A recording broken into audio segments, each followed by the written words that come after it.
जय हिंद दोस्तों, स्वागत है आप सभी का आपके अपने यूट्यूब चैनल जैकपुर पे। तो आज के इस वीडियो में हम लोग क्लास 12 के ज्योग्राफी के प्री बोर्ड एग्ज़ाम 2025-26 के लिए सेट 3 करने वाले हैं।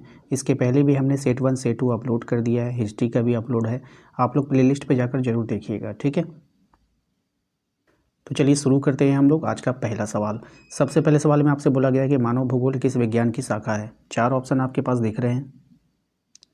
तो देखिए ये जो है ना मानव भूगोल, ये सोशल साइंस यानी कि सामाजिक जो है विज्ञान का एक शाखा है, ठीक है, याद रखिएगा। अगले सवाल पे आते हैं। हमारा अगला सवाल है कि पर्यावरण नियतिवाद का संबंध किससे है। पर्यावरण नियतिवाद का संबंध किससे है। तो इसका राइट आंसर हो जाएगा आपका ऑप्शन नंबर बी, पर्यावरण के प्रभाव से मानव जीवन, ठीक है, इसी से संबंध है। Option number B correct answer हो जाएगा। क्वेश्चन नंबर आते हैं 3 पे। कह रहा है कि संभावनावाद, ठीक है, का सिद्धांत किसने दिया है। तो ये दिया था विडाल दी ब्लास ने। Option number B correct answer हो जाएगा। क्वेश्चन नंबर आते हैं 4 पे। कह रहा है कि जनसंख्या विस्फोट शब्द का उपयोग सबसे पहले किसने किया है। जनसंख्या विस्फोट शब्द का जो प्रयोग है वो सबसे पहले किसने किया है। तो ये किया था आपका, ऑप्शंस देख लीजिए, 4 ऑप्शन है आपके पास। तो इसको किया था आपका पॉल एरलिच ने। किसने किया था, पॉल एरलिच ने। Option number B correct answer हो जाएगा। क्वेश्चन नंबर आते हैं 5 पे। जनसंख्या पिरामिड क्या दर्शाता है। जनसंख्या पिरामिड जो है वो क्या दर्शाता है। तो ये दर्शाता है आयु, लिंग की संरचना, ठीक है, ऑप्शन नंबर बी। नेक्स्ट आते हैं क्वेश्चन नंबर 6 पे। कह रहा है कि जन्म दर और मृत्यु दर में अंतर से क्या प्राप्त होता है।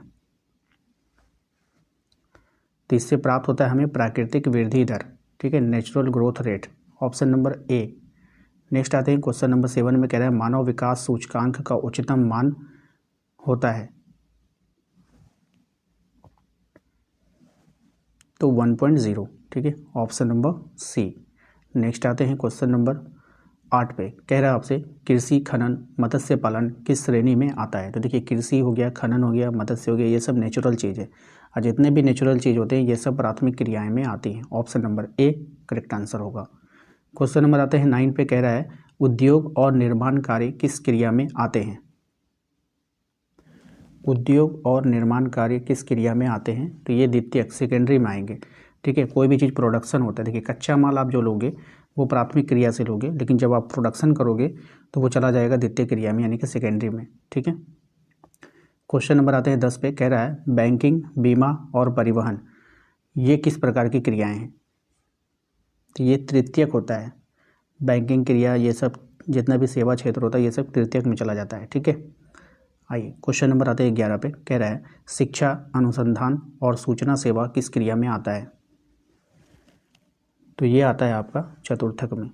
किस में आएगा, चतुर्थक में, ऑप्शन नंबर बी, ठीक है। क्वेश्चन नंबर आते हैं 12 पे। कह रहा है कि पंचम क्रिया में क्या शामिल होता है। पंचम क्रिया में क्या शामिल होता है ये बताइए। तो पंचम क्रिया में उच्च निर्माण स्तर की सेवाएं जो होती है वो शामिल होता है। ऑप्शन नंबर ए हो जाएगा। नेक्स्ट है जल परिवहन का सबसे बड़ा लाभ क्या है। तो इसमें जो लागत जो है वो बहुत कम आती है। क्वेश्चन नंबर आते हैं 14 में। वायु मार्ग परिवहन का मुख्य लाभ आपको बताना है कि क्या होता है।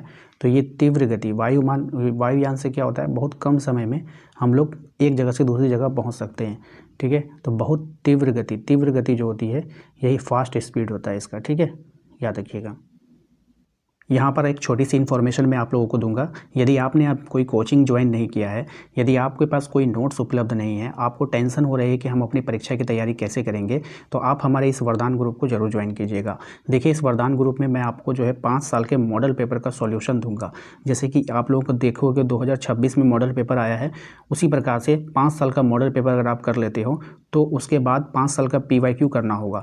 PYQ का मतलब होता है रियल क्वेश्चन पेपर। जैसे कि 2025 में जो एग्ज़ाम हुआ फाइनल एग्ज़ाम, उसका क्वेश्चन, 24 का क्वेश्चन, 23 का क्वेश्चन, 22 का क्वेश्चन, 21 का क्वेश्चन, तो 5 साल का वो आप कर लो। उसके बाद एवरी वीक यहाँ पर जो है आप लोगों का इस वरदान ग्रुप में हर सप्ताह टेस्ट होता है, उस टेस्ट में शामिल होइएगा।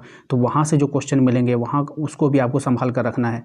ऑल नोट्स आप जो है वो PDF के फाइल के रूप में आपको वहाँ पर दिया जाएगा। और एवरी नाइट, हर रात आपको जो है MCQ टेस्ट से गुजरना होगा, ठीक है। यानी कि सोने से पहले आप लोग को 8 बजे या 9 बजे इस ग्रुप में जो है MCQ टेस्ट होता है, उस टेस्ट को आपको देना होगा, ठीक है। इसके अलावा और भी बहुत कुछ जो आपकी परीक्षा के उपयोगी होते हैं वो सब इस ग्रुप में दिया जाता है। तो अगर आप इच्छुक हैं, अगर इस वरदान ग्रुप को ज्वाइन करना चाहते हैं और खुद के लिए वरदान साबित करना चाहते हैं इस ग्रुप को, तो आप इसको जरूर ज्वाइन कीजिए। हमारे दिए गए नंबर पर मैसेज करके हमारी टीम से बात कर लीजिए। क्वेश्चन नंबर 15 में कह रहा है अंतर्राष्ट्रीय व्यापार को प्रभावित करने वाले प्रमुख तत्व कौन हैं? तो परिवहन और संचार, ठीक है, transport and communication. Question number आते हैं 16 पे, कह रहा है कि नगरीय बस्तियां किन विशेषताओं से पहचानी जाती है? अब ये जो नगरीय बस्तियां हैं ये उच्च जनसंख्या घनत्व और सेवाएं से जो है पहचानी जाएगी, ठीक है। उसका घनत्व देखा जाएगा और वहाँ की सेवाएं कैसी है वो देखा जाएगा। क्वेश्चन नंबर आते हैं 17 पे, कह रहा है कि ग्रामीण बस्तियों की संरचना मुख्यतः निर्भर करती है, ये किस पर निर्भर करती है? भूमि और जल की उपलब्धता पे, ठीक है। ऑप्शन नंबर ए हो जाएगा। नेक्स्ट आते हैं क्वेश्चन नंबर 18, विखंडित बस्ती का अर्थ क्या होता है? तो घर दूर दूर तक फैला हो, जहाँ घर दूर दूर तक फैला होता है उसको विखंडित बस्ती बोलते हैं, ठीक है। चलिए नेक्स्ट आते हैं क्वेश्चन नंबर 19 पे, मानव बस्तियों के अध्ययन में किन दो तत्वों का महत्व है? तो मानव बस्तियों का जो अध्ययन होता है उनमें किन दो तत्वों का? तो आकार और कार्य, ठीक है, इसका बहुत महत्व होता है। नेक्स्ट आते हैं क्वेश्चन नंबर 20 पे, कह रहा है मानव भूगोल का मुख्य उद्देश्य क्या है? तो मानव भूगोल का आपका जो मुख्य उद्देश्य होता है वो होता है मनुष्य और प्रकृति के संबंध को समझना, ठीक है। मानव भूगोल का मुख्य उद्देश्य है, ठीक है, main objective of human geography is मनुष्य और प्रकृति के संबंध को समझना, to understand relationship between man and nature, ठीक है। तो इसको आप लोग को ध्यान रखना है। तो आशा करते हैं कि आप लोगों को आज का ये वीडियो पसंद आएगा। वीडियो अच्छा लगा है तो लाइक कर दीजिएगा, चैनल पे पहली बार आएँ सब्सक्राइब कर लीजिए, बेल आइकन को प्रेस कर लीजिए ताकि आने वाली हर एक वीडियो का नोटिफिकेशन मिलता रहे। इसके अलावा आप प्लेलिस्ट पे जाइए, वहाँ पर मैंने प्री बोर्ड एग्जाम के लिए एक प्लेलिस्ट बना दिया है, ठीक है। साथ ही साथ जो लोग वरदान ग्रुप को ज्वाइन करना चाहते हैं वो हमारे दिए गए नंबर पर एक बार मैसेज करके इंक्वायरी कर लीजिएगा। मिलते हैं नेक्स्ट वीडियो में, थैंक यू।